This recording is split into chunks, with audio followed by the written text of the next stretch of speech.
Образ Дэви Джонса основан на одном из персонажей богатого морского фольклора XVIII и XIX веков.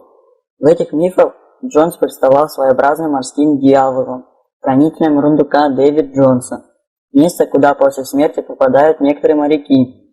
Для фильма образ Джонса был изрядно переработан, хотя следы оригинальных мифов все же остались. Дэви Джонс – один из главных отрицательных персонажей второго и третьего фильма серии «Пираты Карибского моря», капитан летучего голландца и хозяин чудовища Кракена. Сыграл Джонса изрядно загримированный сложными компьютерными эффектами Билл Най. Джонс беспощаден и безжалостен ко всем, особенно к своей команде и подчиненным. Он считает, что человек должен страдать и на том свете. Об этом говорит его фраза: «Жизнь так жестока. Почему жизнь за гробом должна быть иной?» Он хитер, коварен, не терпит нарушений договоров, которые с ним заключают, хотя сам нередко не выполняет данные обещания. Тем не менее, проявляет чувство привязанности к любви. Это видно из его реакции на приказ уничтожить Кракена, который был для него как домашний питомец, а также его игра на органе, во время которой он скорбит о погибшем питомце и потерянной любви, наигрывает траурную мелодию, что говорит о глубоких душевных муках. Он был влюблен в Калипсо, которая предала его, и что сделало его злодеем. Имеет медальон-шкатулку, наигрывающую мелодию, которая есть у Калипсо, что показывает любовные отношения между ними. Все это добавляет романтизма в его образ и делает его харизматичным персонажем. Как капитан летучего голландца и морского дьявола, Джонс наделен различными сверхъестественными способностями. Он может телепортироваться с места на место и даже на другой корабль. Кстати, его способность телепортации действует в полной мере только ночью. Также Джонс может переходить сквозь преграды и предметы, как и его команды.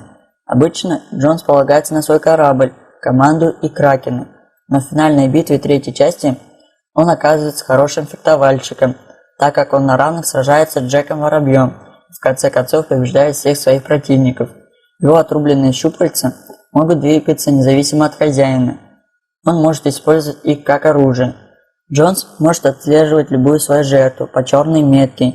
Метку может поставить любой член его команды, но снять ее может только Джонс. В отличие от своей команды, Джонс может выйти на сушу только раз в 10 лет. Наконец, Джонс может вызвать Кракена и управлять им, заставляя его уничтожать любые суда.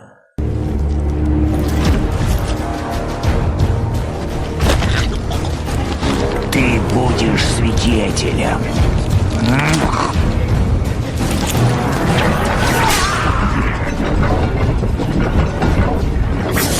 Ничей голос не отзовется радостью.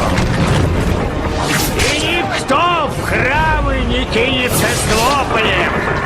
Проклянут сей день проклинающие, способные разбудить сегодня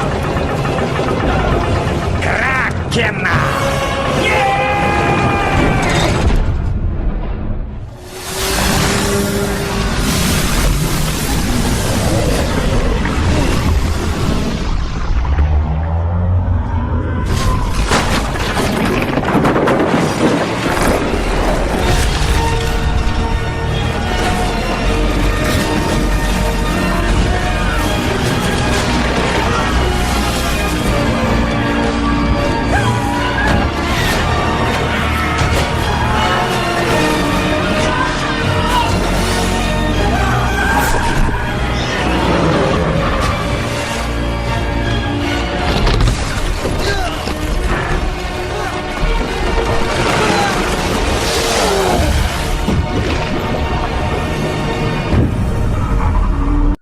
На протяжении большей части двух фильмов Джонс предстает в образе морского демона.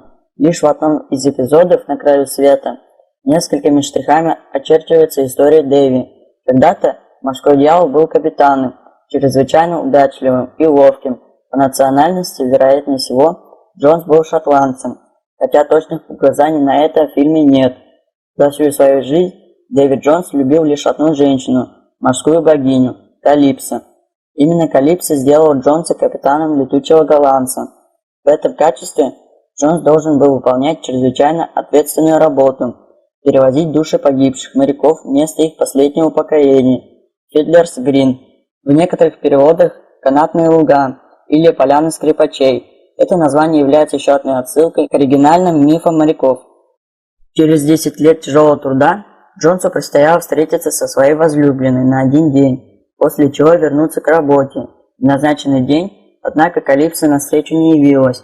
Позже она объяснила это своим капризным и непредсказуемым характером, заявив также, что именно за этот характер Джонс ее и полюбил. Дэвид Джонс, увы, не оценил в полной мере прелесть взбалмошности своей любимой. Сердце его было буквально разбито. Из энергичного и отважного моряка он превратился в циничного и жестокого монстра. Начал свое превращение Джонс, буквально вырезав из груди собственное сердце, спрятав его в сундук мертвеца, зарытый на затерянном острове Креста, запертый на уникально имеющий лишь у Джонса ключ о 2 стержнях. С обманувшей его возлюбленной Дэвид расправился также довольно жестко. Он связался с пиратским советом, передал им способ, которым Калипсо можно было пленить в теле смертной, и пообещал им почти абсолютную власть над морями. Лишившись сердца, избавившись от Калипсо, Джонс вернулся к странствию. Свой изначальный долг капитана летучего голландца он исполнять не спешил. На дарованном ему бессмертии это не сказалось. Однако предательство долга все же не прошло для Дэвида Джонса даром. Из обычного человека он постепенно начал превращаться в жуткого подводного монстра. Аналогичное превращение ждало и членов его команды. Каждый из них со временем обретал все менее человеческий и более морской вид. Пополнение команды стало одним из основных занятий Джонса. Он регулярно посещал тонувшие корабли, предлагая обреченным морякам службу на своем корабле. Теоретически, через 100 лет службы моряк должен был обрести свободу. На практике, однако, проклятие Джонса за это время практически полностью стирало личность моряка, превращая его сначала в бездумного монстра, а затем в часть корабля. Предлагал Джонс и другие сделки. Так Джек Воробей получил от него затопленный ранее Катлером Беккетом корабль «Черную жемчужину» и право быть капитаном на протяжении 13 лет. В обмен Джек согласился прослужить Джонсу обычную 100 лет. Формально сделка была соблюдена, хотя технически капитаном корабля Джек пробыл всего 2 года, что не мешало ему именовать себя исключительно капитан Джек Воробей все 13 лет. По истечению срока Джонс начал охоту за Джеком. Воробей некоторое время скрывался от Джонса и его Кракена, после чего выбил себе отсрочку в 3 дня, пообещав привести вместо себя 100 человек и передав в качестве залога Уилла Тернера. Тернер хитростью сумел узнать, где Джонс хранит свой ключ, и выкрасть его. После сердце попало в руки Катлеру Беккету, а Джек Воробей был съеден Кракеном и попал в загадочный и безумный тайник Дэвида Джонса. Получив сердце, Беккет обрел власть над Джонсоном, потребив эту власть на благо Ост-Индской торговой компании, устроив с помощью летучего голландца настоящую охоту на пиратов. Дабы утвердить свой авторитет, Беккет даже приказал Джонсу убить Кракена, на что Дэви с большой неохотой был вынужден согласиться. Пираты попытались собрать на решающий бой все свои силы и даже заручиться поддержкой плененной Калипсо. Та изначально подумывала помочь своему возлюбленному. Однако впоследствии узнала, что именно Джонс помог пиратам пленить ее и изменила решение. Последний бой прошел в созданной силой Калипсо водовороте, который уменьшил преимущество летучего голландца. Джонс был практически неуязвим, расправиться с ним можно было лишь проткнув его сердце, причем сделавший это должен был занять место Джонса на корабле. Джек некоторое время сам планировал стать капитаном одного из самых известных кораблей мира, однако в конечном итоге решил сделать капитаном смертельно раненого Джонсом Уилла Тернера. Проткнув сердце Джонса кинжалом, который находился в руке Тернера, Воробей расправился с морским дьяволом. Умер тот с именем своей любимой на устах.